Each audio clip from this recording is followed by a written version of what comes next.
आज हम बात करने वाले हैं कि पैराग्राफ क्या होता है और इसे किस तरह से यूज किया जाता है HTML। ठीक, पैराग्राफ को लिखने के लिए हम पी टैग का यूज करते हैं। पी टैग का यूज करते हैं और यहाँ पे क्या होता है कि दो पैराग्राफ्स के बीच में ये गैप अपने आप क्रिएट कर लेता है, ऑटोमेटिकली इनके बीच में गैप क्रिएट हो जाता है। पैराग्राफ जो होता है वो हमेशा एक न्यू लाइन से स्टार्ट होता है। पैराग्राफ के अंदर जो भी टेक्स्ट होता है वो हमेशा न्यू लाइन से स्टार्ट होता है। जैसे कि यहाँ पे हमने एक पैराग्राफ बनाया है, दिस इज पैराग्राफ। ठीक, और इसके बाद में हम क्या करने वाले हैं, एक अनदर पैराग्राफ बना रहे हैं, दिस इज अनदर पैराग्राफ। ठीक, ये दो हमारे पैराग्राफ हैं। अब इन्हें हम ब्राउजर में अगर इनका आउटपुट देखते हैं तो ये क्या होंगे कि दो पैराग्राफ के बीच में ऑटोमेटिकली इन्होंने इतना मार्जिन ले लिया है। इस तरह से मार्जिन हमेशा क्रिएट कर लेते हैं ऑटोमेटिकली, और ये हमेशा न्यू लाइन से स्टार्ट होते हैं। अगर इनके बाद गैप होता भी है तब भी ये नहीं कि ये पेज जो है यहाँ से यहाँ पे आ जाए, इस तरह से ये नहीं स्टार्ट हो।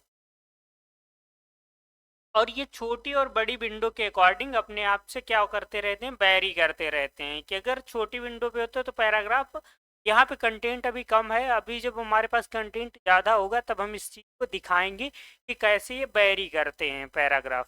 ठीक, इसके बाद में हम क्या करने वाले हैं कि किस तरह से ये डिस्प्ले होता है पैराग्राफ हमें। ठीक, यहाँ पे अगर हम एक पैराग्राफ बनाएं, जैसे इसमें हम क्या कर रहे हैं, एंटर लगा के अगर फॉर्मेट डाल रहे हैं, this is paragraph contains multiple lines in the source code. अगर सोर्स कोड में मल्टीपल लाइंस हम लिख दें, ये हमारा सोर्स कोड है। जो कोड होती है HTML उसे हम सोर्स कोड बोलते हैं। यहाँ पे अगर हमने 3 लाइंस बनाई, मल्टीपल लाइंस मतलब यहाँ पे हमने ओनली 3 लिखी है, इस तरह से अगर ज़्यादा भी लाइंस हो तो हम उसे मल्टीपल लाइंस बोलते हैं। अगर मल्टीपल लाइंस हैं तो क्या आउटपुट में हमें ये मल्टीपल लाइंस शो होंगी? नहीं, ऐसा नहीं होगा, क्योंकि मल्टीपल लाइंस भी अगर हम बनाते हैं तो ये क्या करेगा कि वहाँ पे कोई फॉर्मेट नहीं रह जाती है, कि हमने कोई भी फॉर्मेट में लिखा हो वो फॉर्मेट नहीं रह जाएगी, वो एक पैराग्राफ में, सिंपल पैराग्राफ में फॉर्मेट करेगा इस चीज़। जैसे कि हम यहाँ पे देखने वाले हैं कि हमने जो मल्टीपल लाइंस बनाई थी, अगर उसका आउटपुट देखें तो वो एक सिंगल लाइन में आ रहा है। ठीक, अगर इसी चीज़ को हम एक छोटी विंडो में करें, इसकी विंडो का साइज जो है छोटा करते हैं, तब ये मल्टीपल लाइंस में हो सकता है। जैसे एक लाइन में आ रहा है अभी, ठीक है, अगर यही चीज़ ज़्यादा होती तो ये 2 लाइन में हो जाती। ये चीज़ होती है जब यहाँ पे फॉर्मेट का, फॉर्मेट वैसे कोई भी नहीं लेता है ये। इसी तरह से अगर हम क्या करें कि यहाँ पे अगर इनके बीच में हम स्पेस बढ़ा दें तो क्या वो स्पेस हमें यहाँ पे मिलेगा आउटपुट में? तो अगर हम यहाँ पे आउटपुट में स्पेस अगर ज़्यादा लेना चाहें तो वो स्पेस भी हमें नहीं मिलेगा। सोर्स कोड में जैसे हम स्पेस डाल रहे हैं, बहुत ज़्यादा एक्स्ट्रा स्पेस डाल रहे हैं, यहाँ पे हमने क्या किया कि देखो यहाँ पे हमने बहुत सारा स्पेस ऐड कर दिया है। ठीक, यहाँ पे 5-6 बार हमने स्पेस ऐड किया, 6 बार। ठीक, यहाँ पे भी ऐड किया 6-7 बार। इस तरह से हमने एक्स्ट्रा स्पेस कर दिया है। बट अगर इसका आउटपुट हम देखेंगे तो हमें नॉर्मल स्पेस ही मिलेगा, वो एक्स्ट्रा स्पेस को हटा देता है। यहाँ पे जब हम इसका आउटपुट देखेंगे तब देखो जो भी एक्स्ट्रा स्पेस था वो यहाँ से इसने रिमूव कर दिया है। ये चीज़ हमारा पैराग्राफ टैग करता है कि कोई भी एक्स्ट्रा चीज़ हो या हम मल्टीपल लाइंस यूज करें तो उन चीज़ों को ये रिमूव कर देता है। तो इसमें हमने मल्टीपल लाइंस को लिया था, इसमें मल्टीपल लाइंस का कोड था, बट इसने सिंगल लाइन में हमें आउटपुट। इसमें हमने क्या किया था कि बहुत सा स्पेस ऐड कर दिया था, बट वो स्पेस यहाँ पे हमें दिख ही नहीं रहा है, क्योंकि वो उसने हटा दिया, ऑटोमेटिकली रिमूव कर दिया है। ठीक, वो एक ओनली क्या रखता है कि ओनली एक स्पेस, एक वाइट स्पेस ही काउंट करता है, उसके बाद के जितने भी वाइट स्पेस होते हैं उसे रिमूव कर देता है। इस तरह से हमने यहाँ पे किया है। अब हम क्या करने वाले हैं कि फॉर्मेटेड जो हमारा हॉरिजॉन्टल लाइन होती है, ये चार टैग का यूज करेंगे। जैसे हमने ये यहाँ पे क्या किया है कि दिस इज हेडिंग 1, और इसके बाद में हमने लिखा दिस इज पैराग्राफ। इसके बाद हमने HR लिया। HR क्या करता है, एक थीमेबल टाइप का क्रिएट कर देता है, एक थीम टाइप का एक ब्रेक लेता है, लाइन ब्रेक कहते हैं, थीमेटिक ब्रेक। ठीक, एक थीम टाइप का ब्रेक लेता है। ये क्या करता है कि जब भी हम कोई चीज लिखते हैं उसे ब्रेक तो करता ही है, बाद में एक लाइन शो कर देता है जैसे हमें थीम सी बनी हो। जैसे इस चीज को बिल्कुल अलग कर दिया, एक अलग सेक्शन बना देता है, एक सेक्शन क्रिएट कर देता है, सेपरेट कर देता है। अगर इसके नीचे HR के नीचे हम अगर H2 लेते हैं, H2 this is heading to, और यहाँ पे दिस इज अनदर पैराग्राफ, ये हमने लिया। अब ये क्या करेगा कि यहाँ पे बीच में एक हॉरिजॉन्टल लाइन ड्रॉ कर देगा। ये हॉरिजॉन्टल लाइन यहाँ पे जैसे ड्रॉ की, इसी के लिए ये दोनों को सेपरेट कर देता है कि ऊपर वाला अलग, नीचे वाला अलग, एक सेक्शन वाइज इन्हें डिवाइड कर देता है हॉरिजॉन्टली। HR का मतलब हॉरिजॉन्टली, हॉरिजॉन्टली ये डिवाइड कर देता है। इस तरह से इसने दोनों चीज़ों को अलग कर दिया। अब हम BR टैग का यूज करेंगे कि BR ब्रेक, लाइन ब्रेक कम कैसे करते हैं। लाइन ब्रेक को हम क्या करते हैं कि किसी भी टैग के अंदर यूज करते हैं। जैसे हमने पैराग्राफ टैग लिया, इसके अंदर हम BR को लिख रहे हैं, this is a paragraph with line break.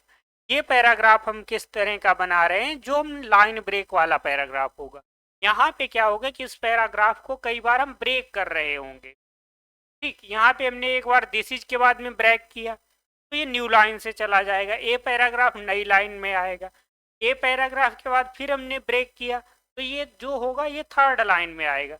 भले ही यहाँ पे हमने एक सिंगल लाइन में लिखा हो, बट ब्रेक का यूज किया है इसीलिए लाइन को ब्रेक कर देगा। इस तरह से इसने क्या किया कि दिस इज अलग, ए पैराग्राफ अलग, और ये तीसरा वाला अलग, क्योंकि हमने 2 बार लाइन को ब्रेक किया। यहाँ पे देखो पहला ये लिखा है, फिर लाइन ब्रेक किया तो न्यू लाइन पे गया, फिर से लाइन ब्रेक किया तो फिर तीसरी लाइन पे गया। इस तरह से इसने लाइन ब्रेक कर दी। ये हमारा था HR और BR टैग का यूज। इस तरह से हम HR और BR टैग को यूज करते हैं। ठीक, जैसे हमने पहले देखा था कि अगर हम मल्टीपल लाइंस में लिखते हैं पैराग्राफ को तो वो एक सिंगल लाइन ही बन जाता है, बट अगर हम BR टैग का यूज करते हैं तो वो सिंगल लाइन भी मल्टीपल लाइन बन जाती है।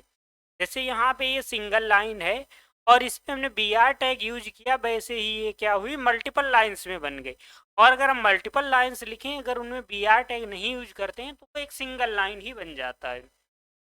इस तरह से ये हमारा फॉर्मेट हो गया। इसके बाद में हम क्या करने वाले हैं कि अगर हमें कोई पोएम लिखनी हो, अगर हम मान लो एक पोएम लिख रहे हैं, I never saw a purple cow, इस तरह से सेकेंड लाइन में हम लिखने वाले हैं, I never hope to see one, मुझे दोबारा भी ऐसा नहीं कि दोबारा हमें कभी देखने को भी मिले पर्पल काउ। ठीक, इस तरह से but I can tell you anyhow, जैसे ही हमें देखने को मिलेगी, I did rather see than be one.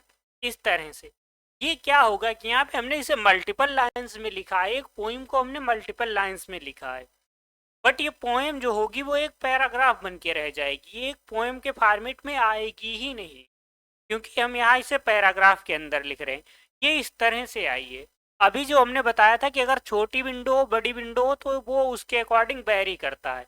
अब हमारे पास कंटेंट भी है, तो अगर हम देखो इसे क्या करते हैं कि यहाँ पे हमने इतना किया, इसे इस तरह से अगर हमने किया, इसे यहाँ पे छोटी स्क्रीन पे आए तो ये हमें डबल लाइन शो कर रही है, बट अगर इसे धीरे धीरे हम क्या करते हैं बड़ी लाइन में जाएं तो ये सिंगल ही लाइन इस करेगी।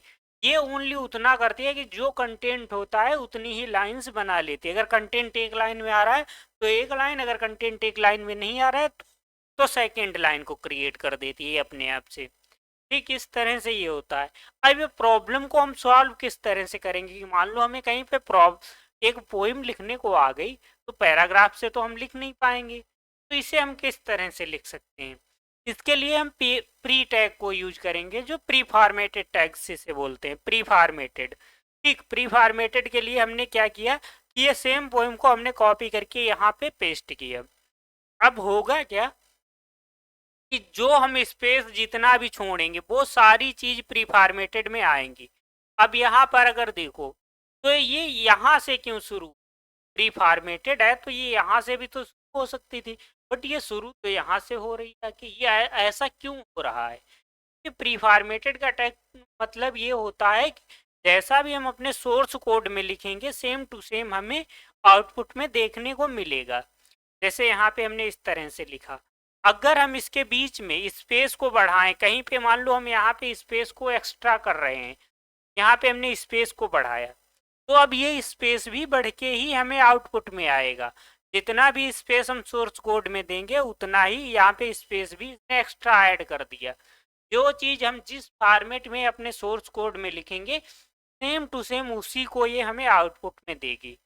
अब यहाँ पे एक चीज ये देखने को लग रही होगी कि ये चीज जो है हमारा आउटपुट है वो बिल्कुल यहाँ बाल से, मतलब यहाँ से क्यों नहीं स्टार्ट हो रहा है, बिल्कुल ये इतना स्पेस बाद में इसके आगे क्यों छोड़ दिया है इसने। ये इसलिए छोड़ा है क्योंकि हमने अपने टेक्स्ट एडिटर में यहाँ पे देखो ये स्पेस छोड़ा हुआ है। अगर हम इसे यहाँ से स्टार्ट करेंगे तब ये हमारा बिल्कुल न्यू लाइन से स्टार्ट होगा और बिल्कुल किनारे से स्टार्ट होगा। अब देखना ये क्या होगा कि किनारे से स्टार्ट हो रहा है, कि जितना ये हमने यहाँ पे स्पेस छोड़ रखा है उतना वो गैप ले रहा है। अगर हमने यहाँ तक गैप लिया तो ये इतना स्पेस छोड़ के ही वहां पे आएगा। ठीक, अगर हम मान लो पोएम लिखना चाह रहे हैं इस तरह से कि पहला हमने इस तरह से लिखा, दूसरा इस तरह से, और फिर तीसरा क्या हम करते हैं, तीसरा भी बिल्कुल स्टार्ट से स्टार्ट हो और चौथा वाला जो हो वो फिर यहाँ से स्टार्ट हो। अगर इस फॉर्मेट में हम पोएम को शो कराना चाहते हैं तो हमने यहाँ पे इस फॉर्मेट में डाला और ये हमें किस तरह से शो होगी, ये हमें इस तरह से शो हो जाएगी पोएम हमारी। अब एक चीज यहाँ पे आ रही होगी कि ये क्यों स्पेस है, यहाँ पे ये क्यों स्पेस है, ये जो पैराग्राफ है पैराग्राफ के बाद में स्पेस क्यों आ रहा है। वो इसलिए क्योंकि हमने जो पीआरई टैग लगाया है इसके बाद में ये स्पेस है, इसलिए अगर प्री टैग को हम यहाँ की वजह यहाँ पे यूज करें तब ये हमें शायद स्पेस देखने को नहीं मिली। बट ये मार्जिन इस चक्कर में भी आ रहा है क्योंकि पी टैग होता है और दूसरा टैग होता है, दो टैग के बीच में ऑटोमेटिक जो मार्जिन होता है वो आ जाता है। अब हम यहाँ पे करते हैं तो ये ऑटोमेटिक वाला मार्जिन है, यहाँ पे हमें कोई वैसा नहीं मार्जिन देखने को मिल रहा है, ये हमारा ऑटोमेटिक वाला मार्जिन है। बट यहाँ पे नीचे देखो, नीचे अगर देखते हो तो ये चीज ऑटोमेटिक वाली नहीं है, क्योंकि ये स्पेस इसलिए है कि जो हम पीआरई टैग है ये हमारा एंड हो जाना चाहिए कहाँ पे, यहीं पे बिल्कुल स्टार्ट में, तब ये मार्जिन नहीं छोड़। अभी तक ये हमें ये इस तरह से मार्जिन दे रहा था, अब ये मार्जिन गायब हो जाएगा। अब अगर हम करते हैं तो ये मार्जिन नहीं रहा, इस तरह से ये हमारा मार्जिन चला जाएगा। प्री टैग से हम कोई भी मतलब पोएम है उसको हम फॉर्मेट में कर सकते हैं, जो भी फॉर्मेट में हम लिखेंगे सेम टू सेम फॉर्मेट में हमें वो शो करा देगा। अगर हम इसमें पैराग्राफ में हम क्या करें कि अगर यहाँ पे बी आर का यूज कर दें, अगर बी आर लाइन ब्रेक को यूज कर दें तो ये क्या करेगा कि हम बी आर टैग को यूज करते हैं तब ये हमें पोएम के फॉर्मेट में शो करा देगा। ठीक, हमने बी आर टैग यूज किया तब ये हमें क्या करेगा कि ये पैराग्राफ भी हमारा क्या होगा कि लाइन को ब्रेक कर करके हमें मल्टीपल लाइंस में प्रोवाइड कर देगा। ये चीज़ अभी सिंगल लाइन में हमें दिख रही थी, जब हमने ब्रेक्स को बी आर टैग का यूज किया है, लाइन ब्रेक को यूज किया है, अगर अब हम इसे रिफ्रेश करें तो ये मल्टीपल लाइंस में हो जाएगी। अब इसने क्या किया कि मल्टीपल लाइंस में हो गई क्योंकि हमने बी आर टैग का यूज किया है।